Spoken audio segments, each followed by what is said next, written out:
Have you ever considered that you might be unknowingly doing things that push people away, yet no one dares to tell you?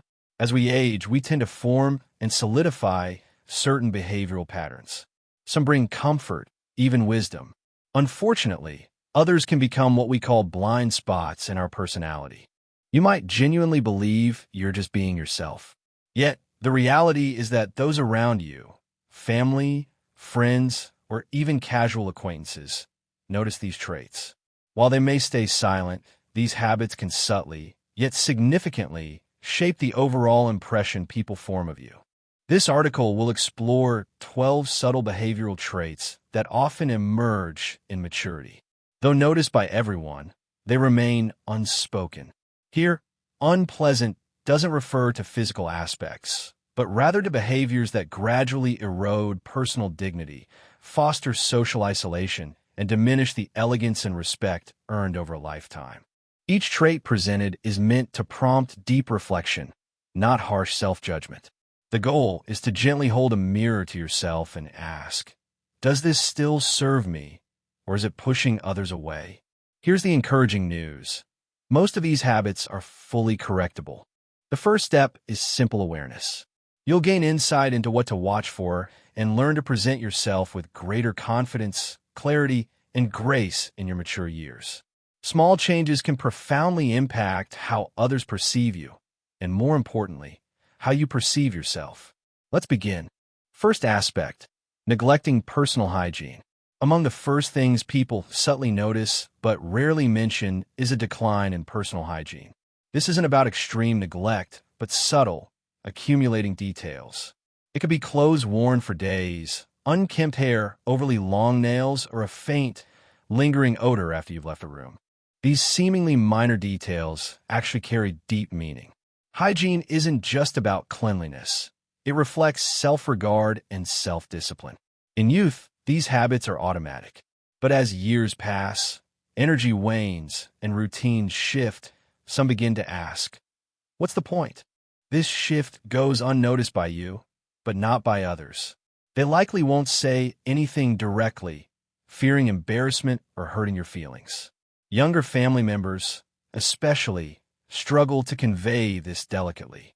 As a result, they adapt, sitting a bit further, shortening visits, no longer initiating hugs. Their reaction isn't to you, but to the nonverbal message your self-attitude conveys.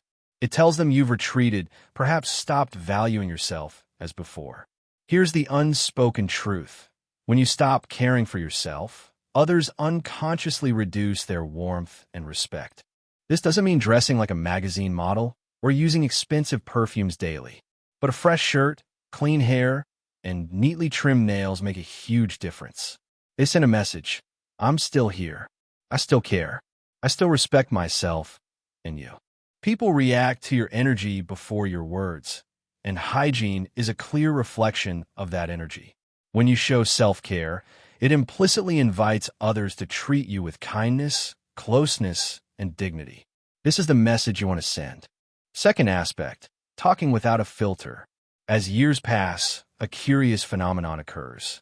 The internal censor that once whispered, perhaps that shouldn't be said aloud, gradually quiets, sometimes disappearing entirely. You begin to express your thoughts and judgments more freely, perhaps even with a certain pride, believing, I've earned the right to say whatever I deem necessary. While such frankness might feel liberating, those around you often experience a very different sensation, deep discomfort. There's a subtle but crucial line between honesty and rudeness. If you start noticing your words cause awkward silences, fidgeting, or averted eye contact, it might be a signal. What's being said isn't just truth, but tactlessness. Perhaps you've caught yourself making comments about someone's weight, appearance, personal relationships, or even parenting choices. You might have brushed off such reactions with a chuckle, declaring, I'm just honest, or in my day, people weren't so sensitive. However, the reality is, honesty devoid of compassion is perceived solely as criticism. And people who hear such remarks very rarely communicate this directly. Instead, they gradually begin to distance themselves. You might notice you're no longer invited to certain events, or that phone calls with you become shorter.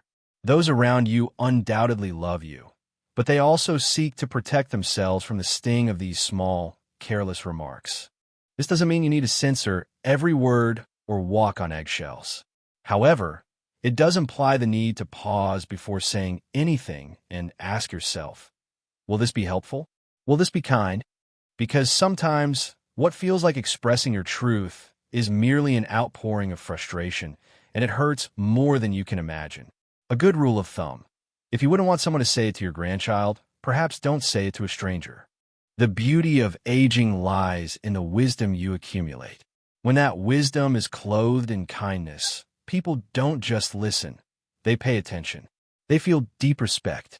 But when it's cloaked in sarcasm or judgment, people start to tune out. Even if your intentions are good, your words still hold power. Perhaps now, more than ever, that power is amplified.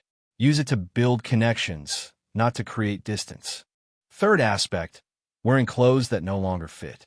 There's a certain comfort in daily routine. The same breakfast, a familiar route, or wearing the same clothes you've worn for years. And there's nothing wrong with consistency. However, when it comes to clothing, what once looked classic can, over time, start to look sloppy. You might not notice it yourself, but how your clothes fit or don't fit says a lot about your connection to the present moment. Pants that hang too loosely, shirts that are too tight, 20-year-old outdated styles, or shoes that have long lost their shape. These aren't just fashion choices. They subtly send a message that you've stopped paying attention to yourself. And while no one will say it aloud, those around you notice. This isn't about following fashion trends or trying to dress like someone half your age.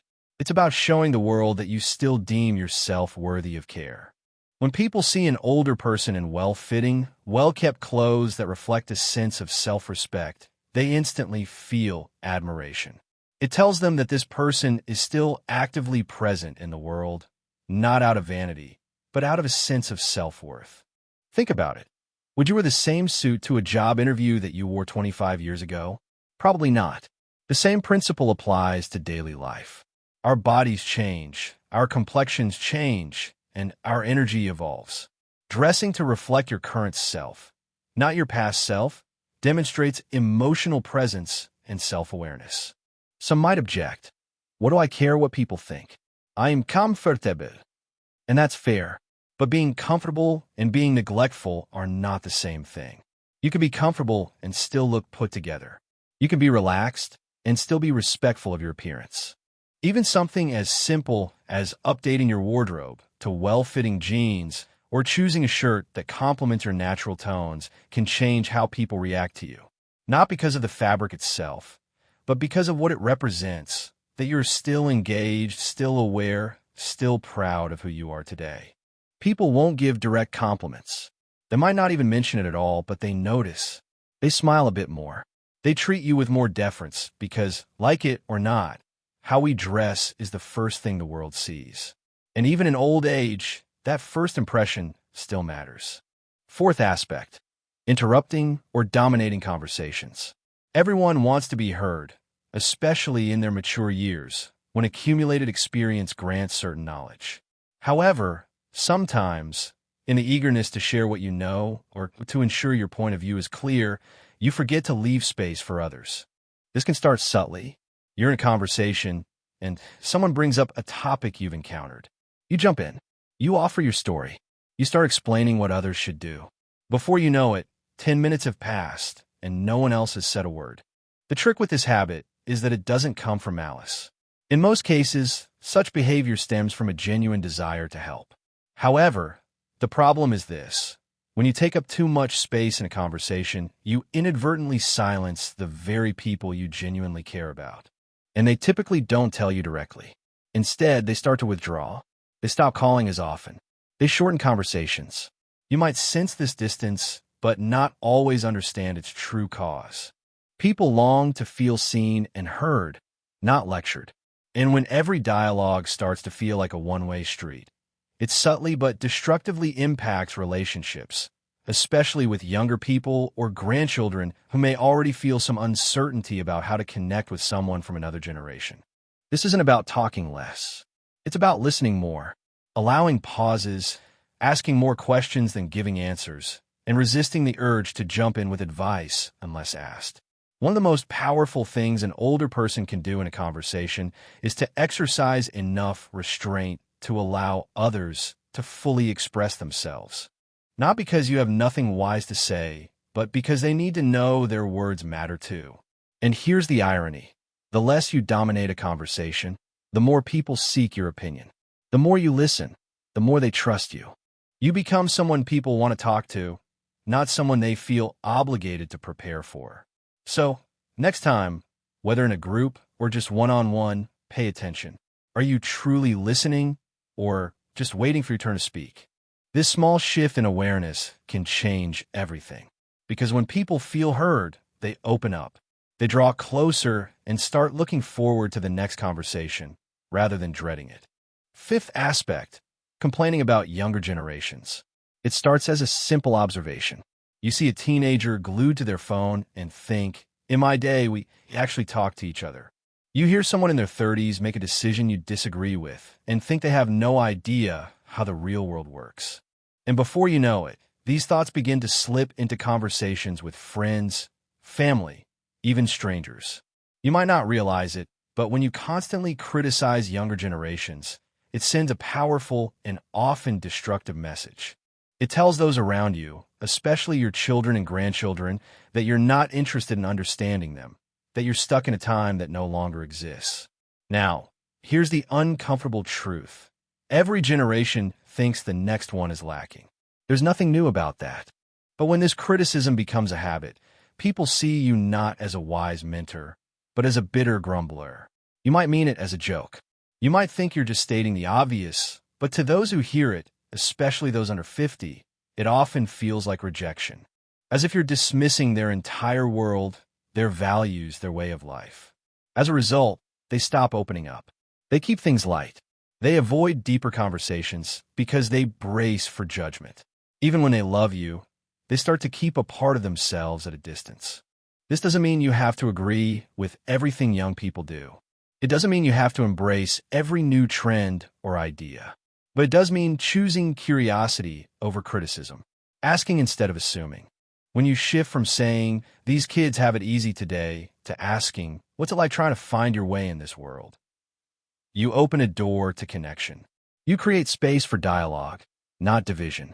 Remember, your value isn't in comparing the past to the present. It's in connecting them. It's in being that steady hand reaching across generations, not a voice shouting from behind. And believe it or not, when young people feel respected, they listen more. They ask questions. They come to you not because they have to, but because they want to. You become not just the oldest person in the room, but someone they admire, trust, and turn in not for lectures, but for wisdom that listens first, then speaks. That's true influence. And it starts with letting go of needing to be right about how things used to be and embracing who you can still be right now. Sixth aspect, ignoring modern etiquette. There's a kind of social awareness that often goes unnoticed until its absence becomes obvious. These are things like talking loudly on your phone in public, standing too close in line, or watching videos without headphones in a waiting room. Minor acts, certainly, but they can significantly impact how others perceive you. Decades ago, these things might not have mattered much. Back then, people were more tolerant of loud conversations or unexpected behavior. However, times change, expectations shift, and what was once considered harmless now causes quiet discomfort. And here's the catch. You might not even realize you're doing it. No one pulls you aside and says, hey, could you quiet down? Or could you move back a bit? Instead, those around you give you a look, or avoid eye contact, or move to another seat. It's not personal, but it's real. And whether on the subway, in a coffee shop, or just walking through a store, these small breaches of what people now consider common courtesy send a message. They say, I'm unaware of how I impact others. And the truth is, people don't always give older individuals the benefit of the doubt. They often assume you should know better. So, when they see such behavior, they don't chalk it up to misunderstanding. They chalk it up to disregard. That's not the legacy you want to leave. And thankfully, it's one of the easiest things to fix. Start noticing how people around you behave in public spaces, how they regulate volume, how they respect personal space, how they use technology when others are nearby. Modern etiquette isn't about being stiff. It's about being considerate. It shows that you're still attuned to the world, still engaged, still aware of your impact on others. And that awareness builds respect. It tells people, I may be older, but I am still someone who is thoughtful, who adapts, who cares about the feelings of others. This not only improves how strangers react to you, it changes how your own family sees you. Grandchildren notice, neighbors notice, and their quiet admiration grows. Because in a world that's always rushing, someone who moves with awareness, who conducts themselves with subtle dignity, stands out more than ever. Seventh aspect, over-discussing medical issues. We've all heard the joke. Get a few older people together, and the conversation turns into a competition of who has the worst knee, higher blood pressure, or more medications on their bathroom shelf. And while this might seem like harmless chatter, or even a way to connect, constantly bringing up your health problems can slowly drain the energy of those around you. The truth is, everyone knows aging comes with its share of physical challenges. You don't need to pretend everything is perfect. But when conversations always revert to what hurts, what the doctor said, or what's next on the surgery list, people start to feel like they're in a waiting room, not a relationship. Especially for younger family members, these topics can be overwhelming. They might not know how to respond, or they might feel helpless hearing about things they can't fix. So, instead of drawing closer, they pull away, not out of disrespect, but out of quiet fatigue. You deserve empathy. You deserve to be heard. But when it becomes central to how you connect with others, it changes the dynamic. It shifts from connection to concern, from conversation to complaint. Think about the people you enjoy talking to. Chances are they're not the ones listing every ache and every pill they take. They're the ones who focus on what's still good. Those who might mention an issue, but don't let it define the moment. Does this mean you should hide your difficulties? Not all. But choose your audience, choose your timing, and more importantly, choose balance. Share how you are? Yes. But also ask others how they are. Talk about a book you're reading, your neighbor's garden, a bird you saw outside. Because your life is still full of stories that aren't just medical charts. And people want to connect with you, not just your symptoms. You might be surprised how much easier relationships become when you stop letting your health dictate every conversation. When you focus on what you can do, what you enjoy doing, and what still brings a smile, you'll not only feel better, you'll help others feel better. And in a world that already feels heavy, being someone who lightens the room, even a little, is a beautiful medicine in itself. Eighth aspect, stubbornness regarding outdated beliefs. One of the hardest things we notice in ourselves, especially as we age, is when our beliefs start to become walls instead of windows. We cling to ideas that once served us well, principles that shaped how we raised our families, ran our businesses, and made sense of the world. But over time, if we're not careful, these beliefs can harden into absolutes that no longer reflect the world we live in now. You might find yourself saying phrases like, "That's just the way it is," or "People are too sensitive these days," or "I don't care what science says. I know it's right." And while you might be absolutely certain of your views, others often hear something entirely different: resistance. The truth is, the world has changed and continues to change. Technology, culture, gender roles, mental health awareness, ways of communicating, all are rapidly evolving. And when you dig in and refuse to even consider another perspective, it's perceived not as wisdom, but as unwillingness. Younger generations notice this, and again, they usually won't directly confront you. But internally, they quietly mark you as someone not to talk to about certain things, someone who won't understand, someone who doesn't want to. And that's a real loss. Because whether it's a grandchild questioning traditional careers or a neighbor living a lifestyle you don't quite grasp, so much connection is possible when curiosity replaces judgment. Staying open doesn't mean abandoning your values. It means a willingness to update your understanding without compromising yourself. It means making room at the table for new ideas, even if you don't agree with all of them. And here's another thing. Stubbornness often hides fear. Fear of losing relevance. Fear of being left behind. Fear that if you let go of old beliefs, you'll lose a part of yourself. But the truth is, your relevance isn't about how tightly you cling to the past. It's about how bravely you meet the present. When you can say, I never thought of it that way, or tell me more about what that means to you, you open doors and people walk through them. They feel safe. And the most beautiful thing is sometimes you actually do change your mind. Sometimes the young person you listen to turns out to be right about something you never knew. And that humility, that willingness, that's what makes people truly admire you. Not because you had all the answers, but because you remained a student of life, even in old age. That's rare, and that's powerful. Ninth aspect, moving without spatial awareness. As we age, our pace changes. We slow down a bit.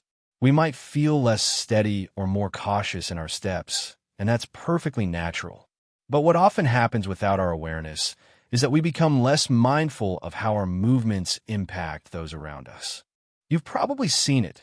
Someone standing in the middle of a grocery aisle, cart sideways, completely blocking the way while they scan a label, or someone suddenly stopping on a busy pathway, lost in thought, or walking with a friend and slowly drifting into the path of oncoming foot traffic. In most cases, these things happen without ill intent.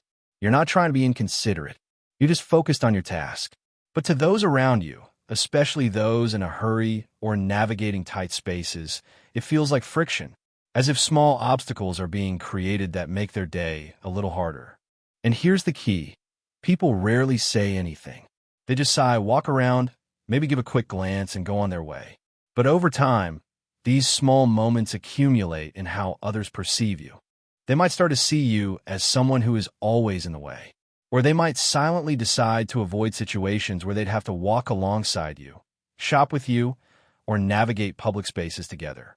Not because they dislike you, but because they feel they have to manage you. Let's be crystal clear. Slowing down isn't the problem. Awareness is. You can move slowly and still be respectful of space. You can stop to read something and still stay to the side. You can walk cautiously while being mindful of the flow around you. This is especially important in places like airports, bustling sidewalks, shopping malls, or even church hallways are shared spaces. Being mindful in these environments sends a strong signal that one is still attentive, still caring about their impact on others. This awareness is, in fact, a subtle form of grace. It tells people that you are not just self-absorbed. You are present, thoughtful, and kind. The truth is, most people don't expect perfection. They simply hope for a little effort, a little awareness, a little consideration. When you show this, you stand out, not as slow, but as thoughtful, someone who still moves through the world with dignity and a quiet sense of responsibility. This presence is more powerful than you might imagine. 10th aspect, jokes that don't age well. A good sense of humor is one of the greatest assets to carry into older age. It helps keep things light, makes others comfortable, and diffuses tension even in the toughest moments. However, not all humor ages gracefully. Some jokes, especially those that got laughs decades ago, can subtly push people away today. You might tell jokes the way you always have. A bit of sarcasm here, a teasing remark there, perhaps a comment that plays on old stereotypes or pokes fun at someone's background, appearance, or choices. You might even laugh as you say it, adding, "I'm just kidding," or "come on, lighten up." But what has changed is the world around you. While humor once often relied on making light of differences, people today are far more sensitive to how words are perceived, especially when they come from someone older. Younger generations, in particular, live in a culture that emphasizes inclusivity, empathy, and respect for diverse experiences. When a joke falls outside these values, it doesn't land as funny. It feels out of touch or, worse, disrespectful, and those around you likely won't say anything directly. They'll just offer a polite chuckle, then avoid getting too close. You'll feel the distance, but perhaps not understand where it came from. This doesn't mean you have to walk on eggshells. It doesn't mean humor is off limits. But it does mean thinking twice before delivering a joke, especially if you're prone to certain types of humor. Ask yourself, is this funny because it's witty or because it diminishes someone else? The best humor, especially as you age, is that which lifts spirits and brings lightness, not discomfort. It shows you're not stuck in the past, but evolving with everyone. In fact, nothing builds connection faster than the ability to laugh at yourself. It demonstrates humility, shows perspective, and proves you're not trying to prove anything. You're just there to enjoy the moment with others. When people see this, they relax and engage. They see you not just as the oldest person in the room, but as someone who is still in the loop. A good sense of humor goes a long way, but thoughtful, self-aware, and slightly modernized humor is what keeps the door to connection wide open at any age. 11th aspect, pretending to be helpless when you're not. Aging brings real challenges. No one denies that. There are things that used to come easily that now take more time, more focus, sometimes even help. But there's a difference between genuinely needing assistance and defaulting to it when you could manage on your own. Over time, this difference becomes something people notice more than they ever admit. Perhaps you've gotten into the habit of saying, "Can you just do that for me?" Or "I don't know how that works. I'll just mess it up anyway." At first, these requests seem innocent. But when they become a habit, especially for things you are still capable of doing, they can subtly start to wear on others. Family members might begin to feel like caregivers, even when you are perfectly capable. Friends might notice they're always the one lifting, fetching, fixing, or organizing. While they might smile and say, "No problem," inside, they start to feel something else, resentment. What's even more challenging is that sometimes this behavior is subconscious. It's not laziness, it's fear. Fear of doing it wrong. Fear of looking silly. Fear of not keeping up. So you let someone else step in. And with each small concession, a little more of your independence slips away. But here's the truth. People admire effort more than perfection. They'd rather see you try and struggle a bit than give up entirely. Children, grandchildren, even neighbors feel proud when you show you're still in the game, that you still want to learn, move, and participate. And when you ask for help only when you truly need it, people trust you more. They don't feel manipulated or used. They feel honored to assist because they know it comes from honesty, not habit. Maintaining your sense of self-worth doesn't mean pretending you're 30 again. It means showing up for what you can do, clearly asking for what you can't, and respecting the line between the two. You'll be amazed at how strong you feel when you start reclaiming the small things. Carrying your own bag, figuring out a new remote, following a recipe without asking someone to hover over you. These small victories build confidence. They remind you and everyone around you that age might change your capabilities, but it doesn't take away your strength, your will, or your dignity. Because the people who truly age well are not those who never ask for help. They're the ones who know when to ask and when to stand tall and say, "I've got this." 12th aspect, pretending you're always right. Everyone likes to feel they've earned their place, especially after years of life experience, tough decisions, and lessons learned along a long journey. So, it's no surprise that as people age, many start to feel they have all the answers, that they've accumulated enough observations to understand how the world works. And in many cases, this is true.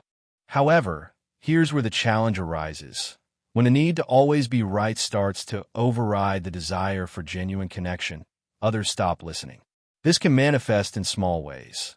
Correcting someone else's story at dinner, insisting their way of doing something is the only right way, dismissing new ideas, or shutting down opinions with "trust me, I know better." At first, others might react with a slight dismissal or even a chuckle. But over time, being constantly around someone who needs to be right becomes exhausting.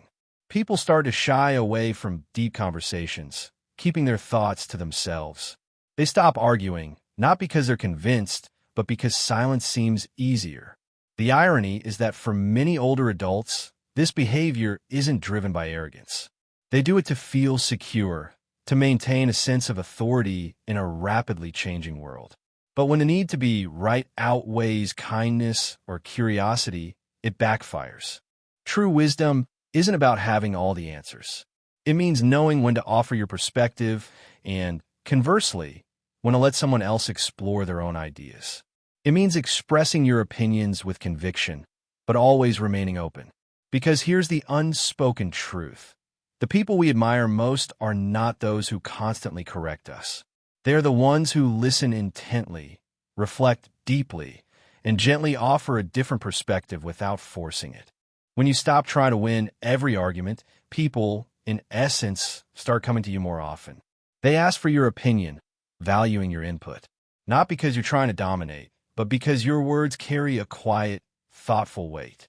And because the conversation isn't about winning, your voice resonates more deeply, becoming more memorable and meaningful.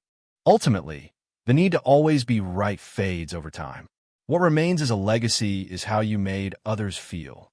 And when you empower others to be heard, to voice their objections, and to feel inspired, your presence becomes truly valued, not just tolerated. In conclusion, now that these 12 behaviors have been explored, take a moment for quiet, non-judgmental reflection. Which of these patterns have subtly crept into your daily life? Which one surprised you? And which are you willing to adjust, even slightly? This material was created to offer something many are denied: honest insight wrapped in care. Because the truth is, these behaviors don't make you a bad person. They're simply blind spots, habits that become ingrained over time, unnoticed. And once they are brought into awareness, true strength emerges. It's not in pretending these habits don't exist, but in being able to say, I see it. I could do better. I still have the capacity to grow. This is the true essence of aging gracefully. It's not about clinging to the past or resisting inevitable changes, but about meeting each new day with deep self-awareness, grace, and the quiet strength of someone who still seeks connection, growth, and wishes to be a source of warmth in the lives of others. So, moving forward, view these insights not as a strict checklist, but as gentle reminders. They point to ways you can continue to show up in the world with dignity, mindful presence, and a character that leaves others feeling respected, comfortable, and inspired. And remember, it's never too late to adjust your course in this world. Even small shifts in how you speak, listen, dress, joke, or interact can profoundly change how others perceive you and how you feel about your place in the world.